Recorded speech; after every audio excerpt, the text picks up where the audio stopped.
Hey class, my name is Irvin and this is my reflection video.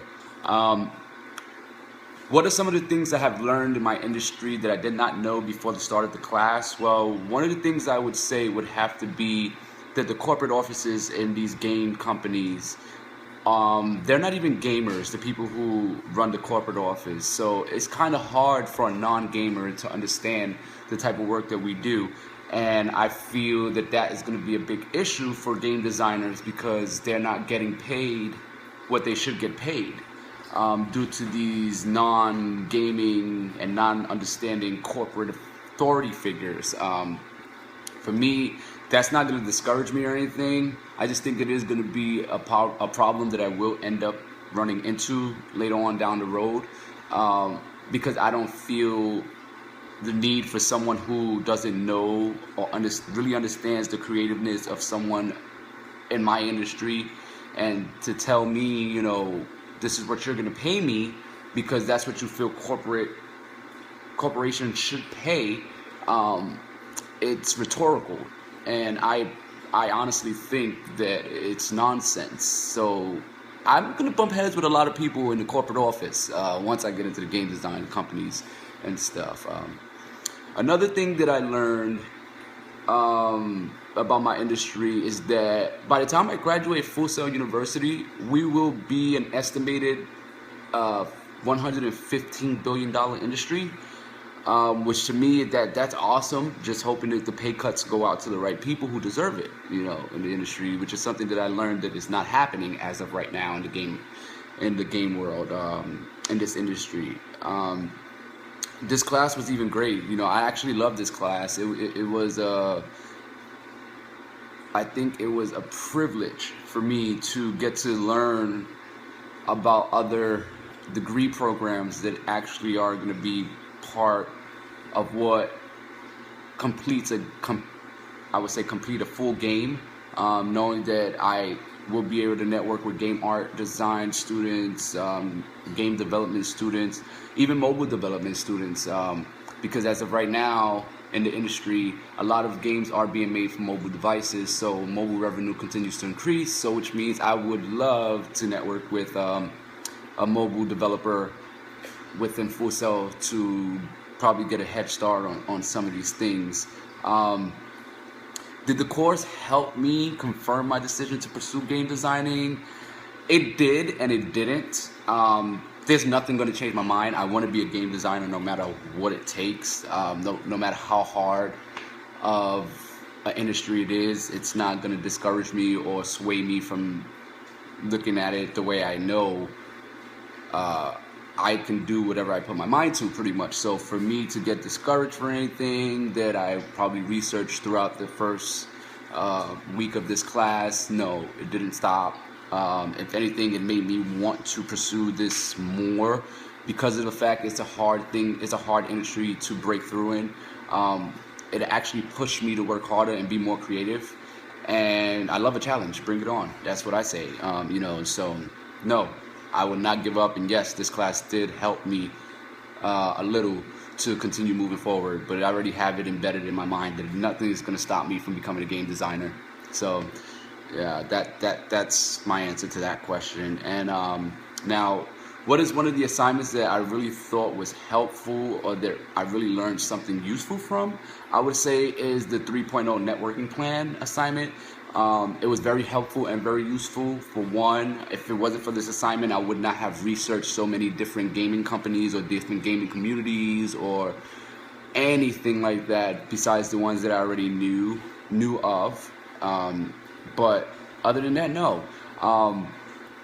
The networking plan was an awesome assignment. It got my creative juices flowing. I was able to research and discover new platforms for a game designer to network, and it actually gave me a way to create this amazing plan on how I am going to continue to network from this moment forward.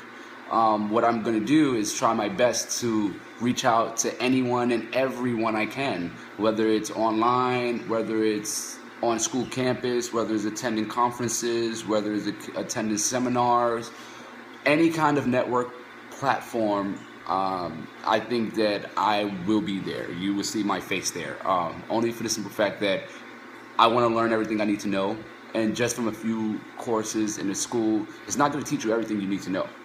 So networking and meeting these people and going to these things, for instance, October 3rd to the 6th, I'm actually going to be attending the Orlando XI exhibit that they're having there to network and meet people and sit down in these seminars and learn some things that I'm probably not going to learn within the school. So there's other things that I'm going to be doing to network, which the 3.0 networking plan actually helped me develop this plan and develop this way of how I'm going to get it done. So yes, that was a very, very, very useful assignment, and I think everyone should go above and beyond in that assignment to make sure that they check out all the outlets that they have available for them. Possible, because you are not limited to any kind of networking resource. So use that assignment to really do your research, and I would say for fellow students or future students in the game design program, there are a lot of different networking tools and networking portals that you can access that will work perfectly, whether you're in the industry at the moment or not. Just getting your name out there, knowing that you're a student and you're pursuing this, or if you're in the industry and just putting your name out there so people know who you are and where you're trying to head once you're done with Full Sails, that'll be the perfect thing. So number 3.0 networking plan, that was the best assignment, I would say, hands down. Now, what is one thing I would add on to this course?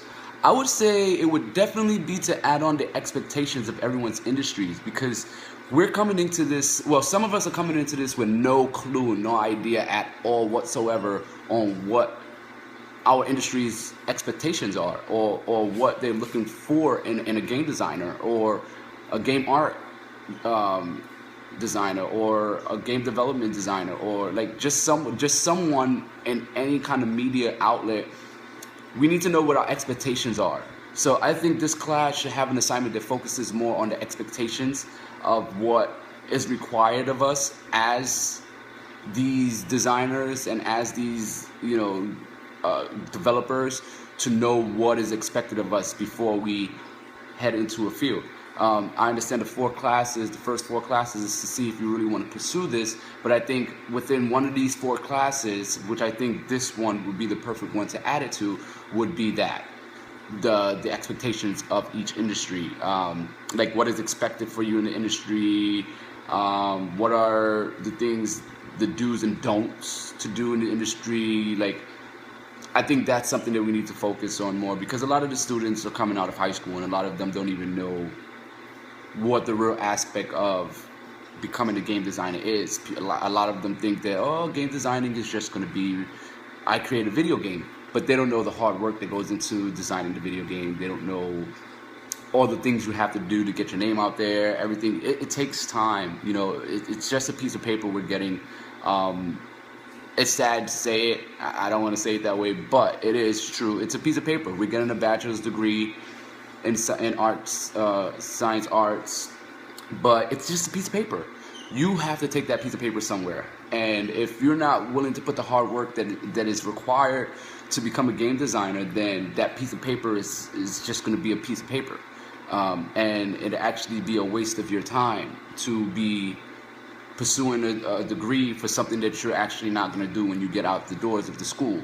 So I think that we need to add that assignment, some kind of assignment for that, and just to teach people what does it take to break through into the industry, and like what are some things that you can do, what are some things that you can't do, what are some things that you actually will not do. Like this, that kind of stuff just needs to be spoken about a little bit more. And last but not least, what did I not find useful, or would I remove from this course? I know a lot of people probably going to disagree with me on this one, but one thing I would remove from this class is the first assignment, the 1.1 plan of attack. I completed this assignment and actually got an A, but not everyone would see the point in this assignment. actually, I am actually one of those people. Like, I don't see the point in that assignment. I have my own calendar and my own plan for how I schedule myself around classes. I have, so I think it was just a waste of a week's worth of work. All I did was added my stuff, my basic stuff that I do on a daily basis to the calendar and just color coordinated it. And that was enough to get an A+. But I think personally it's a waste of time. I don't think that assignment is necessary. Well, I don't see the point. I'm sorry. I'm trying to give you a good straight answer, but I really just don't see the point of the plan of attack assignment. It is really not necessary.